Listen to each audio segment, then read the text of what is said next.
참 기가 막혀서 그러나 좀 더 명확하게 설명해 드리지요. 혹시 정말로 이해가 안 되었는지도 모르니까요. 자, 잘 들어주십시오. 만약에 내가 나의 결백함을 믿고 맡긴 3천 루블리를 몽땅 써버렸다고 합시다. 그리고 다음날 아침 그 여자에게로 가서 까짜 미안하오. 난 당신이 맡긴 3천 루블리를 죄다 써버리고 말았소. 라고 말했다고 합시다. 어떻습니까?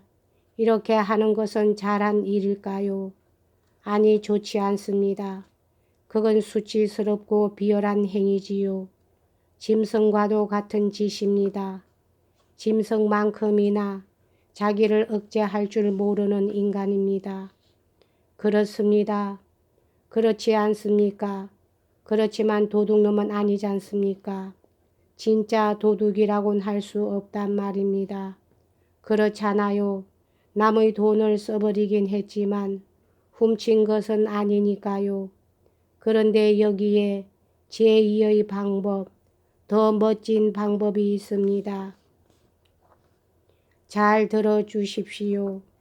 이렇게 않으면 난 또 말에 혼란을 일으키게 될는지 모릅니다. 어쩐 일인지 머리가 빙글빙글 도는 것 같군요. 그런데 제2의 방법이란 적 이런 겁니다. 그 3천 루블리 중에서 절반, 즉 1,500 루블리만 쓴단 말입니다. 그리고 다음날 그 여자에게 가서 나머지 돈을 내놓으며 까짜 나에게서 이 비열하고 더러운 악당 놈에게서 이 1,500 루블리만이라도 받아줘요. 나머지 절반은 다 써버렸고 또 어차피 이 돈마저 낭비해 버리고 말 테니까 제발 내가 이 이상 더 죄를 짓지 않도록 지켜주오. 라고 말합니다. 어떻습니까? 이런 방법은 짐승이라건 악당이라건 뭐라고 불러도 좋습니다. 그렇지만 도둑놈은 아닙니다. 진짜 도둑놈은 못 됩니다. 만약에 진짜 도둑놈이라면 나머지 절반을 돌려주지 않고 그것까지도 자기 것으로 만들어 버리고 말 테니까요. 그런데 내가 절반을 다시 돌려준다면 그 여자는 나머지 절반도 정 내가 써버린 절반도 꼭 가져올 것이라고 그 여자는 믿을 게 아닙니까? 어떻게라도 돈을 마련하느라고 한평생 열심히 일하여 언젠가는 반드시 돌려줄 것이라고 생각할 거란 말입니다. 그러니 만치 난 비열한 인간이긴 하지만 도둑놈은 아니란 말입니다. 당신네들은 뭐라고 할지 모르지만 난 도둑놈은 아니란 말입니다. 약간의 차이야 있겠지요. 하며 금사는 싸늘한 미소를 띄웠다. 그렇지만 당신이 거기에 그처럼 근본적인 차이를 인정한다는 건 아무래도 이상한데요. 아니, 나는 거기에 근본적인 차이를 인정합니다. 누구나가 다 비열한 인간이 될 수는 있습니다. 아니, 어쩌면 모두가 다 비열한 인간인지도 모릅니다. 그렇지만 누구나가 다 도둑놈이 될 수는 없습니다.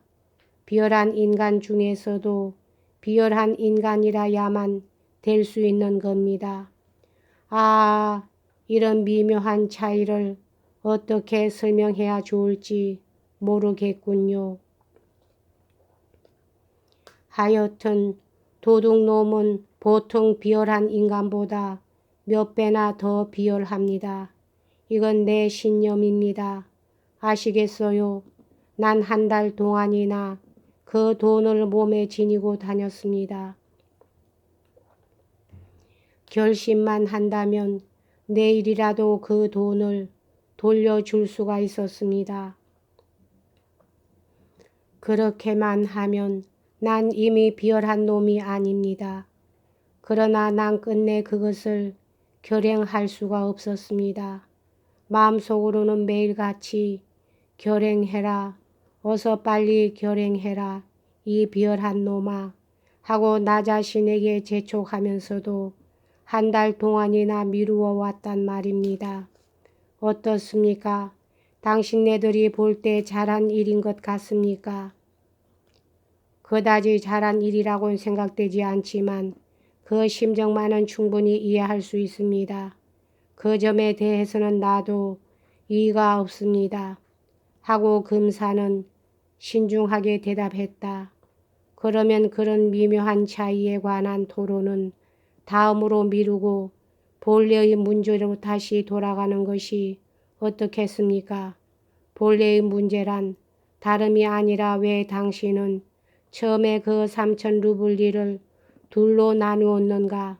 다시 말해서 왜 반만 쓰고 반은 따로 떼어두었는가 하는 점입니다. 아까 당신에게 물었었지만 아직 설명해 주지 않았으므로 다시 묻는 겁니다. 대체 무슨 목적으로 따로 떼어두었지요? 그 나머지 1,500루블리는 어디다 쓸 작정이었습니까? 드미트리 표도로비치, 그걸 꼭 설명해 주셔야만 하겠습니다. 아, 물론이지요. 미자는 자기 이마를 탁 치며 이렇게 외쳤다. 용서하십시오. 당신네들을 괴롭히기만 하고 가장 요긴한 점을 설명하지 않았군요. 그것만 설명했더라면 당신네에게도 당장에 이해가 갔을 텐데요. 내가 말하는 치욕은 바로 그 동기 속에 포함되어 있으니 말입니다. 당신네들도 아시다시피 그 노인 때문에, 죽은 우리 아버지 때문에 그루센과는 늘 동요하고 있었습니다. 그래서 난 그것을 몹시 질투했지요. 그때 나는 그 여자가 나와 아버지 사이에 끼어 어느 쪽을 택할지 망설이고 있는 것이라고 생각했습니다. 또한 날마다 이런 생각도 했지요. 만약에 여자가 느닷없이 결심을 하게 되면 어떡하나. 나를 더 이상 괴롭히지 않기로 마음을 정하고서 난 당신을 사랑해요. 난 그 노인을 사랑하는 게 아니에요. 자, 그러니 날 어서 세상 끝으로 데려가 줘요. 라고 말한다면 어떻게 하나. 그때 난 29베이카짜리 은화 2개밖엔 가진 것이 없었습니다. 그런 내가 무슨 수로 여자를 데리고 갈 수 있단 말인가. 그땐 모든 것이 파멸이다. 그 당시만 해도 난 그 여자를 잘 모르고 있었습니다. 이해하지 못하고 있었습니다. 그래서 난 그 여자는 돈 없이는 살 수 없을 테니까 내 가난을 용서하지 않을 것이라고 생각했습니다. 그래서 나는 간사스럽게도 3,000루블리 중에서 절반을 떼어서 태연하게 바늘로 꿰매 두었던 거예요. 그런 속셈이 있어서 꿰매 두었던 겁니다. 주연을 버리러 가기 전에 꿰매 두고 나서 나머지 절반으로 술을 마시러 떠났던 거예요. 이런 비열한 짓이 또 어디 있겠습니까? 자, 이젠 이해가 되셨겠지요. 검사는 껄껄 소리내어 웃었다. 예심 판사도 커다랗게 웃음을 터뜨렸다. 내 생각으로는 당신이 자신을 억제하고서 죄다 낭비하지 않았다는 사실은 오히려 현명하고도 도덕적인 처사였다고 보는데요. 하고 니콜라이 바르페노비치는 낄낄거리며 웃었다. 그걸 가지고 특별히 잘못한 일이라곤 할 수 없지 않습니까? 그렇지만 훔친 셈이 되지 않았습니까? 아, 당신네들은 정말 소름이 끼치도록 뭘 이해하군요. 나는 그 1,500루블리를 꿰매 넣은 주머니를 목에 걸고 다니는 동안 매일같이 아니 매 시간마다 나 자신을 향해 너는 도둑이다. 내 녀석은 도둑이다. 하고 말했습니다.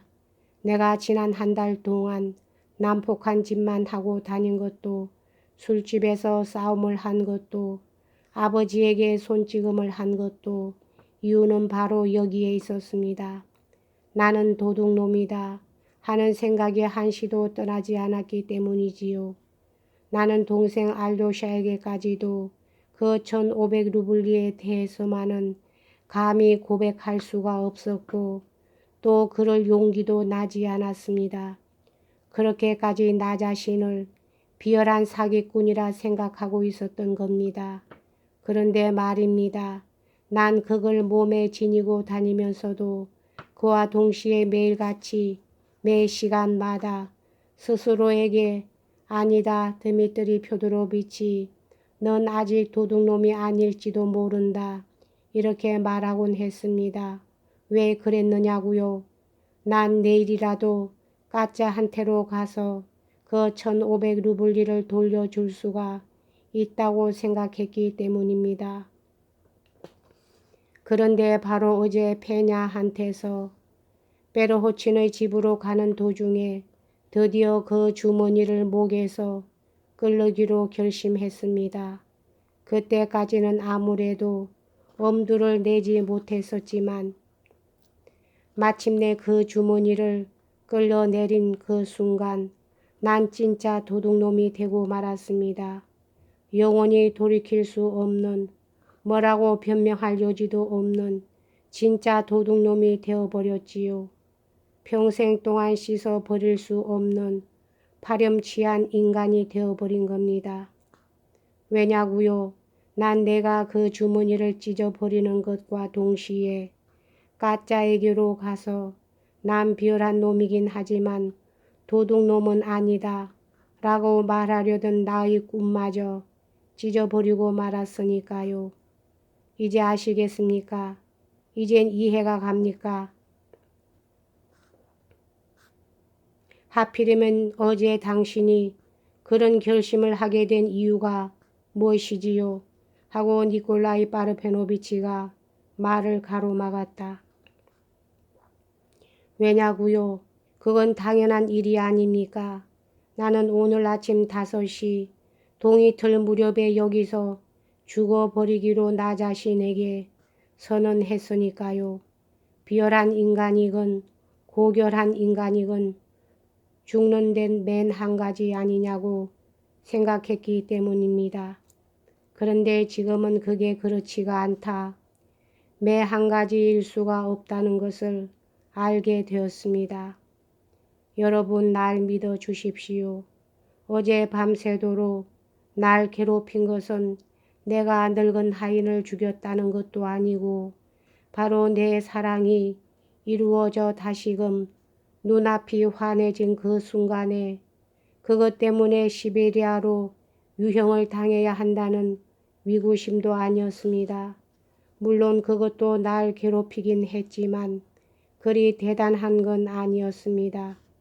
드디어 그 저주받을 놈의 돈을 목에서 끌려내려 죄다 써버리고 말았으니 나는 이제 오갈 데 없는 진짜 도둑놈이 되었구나 하는 견딜 수 없는 자각에 비하면 아무것도 아니었습니다.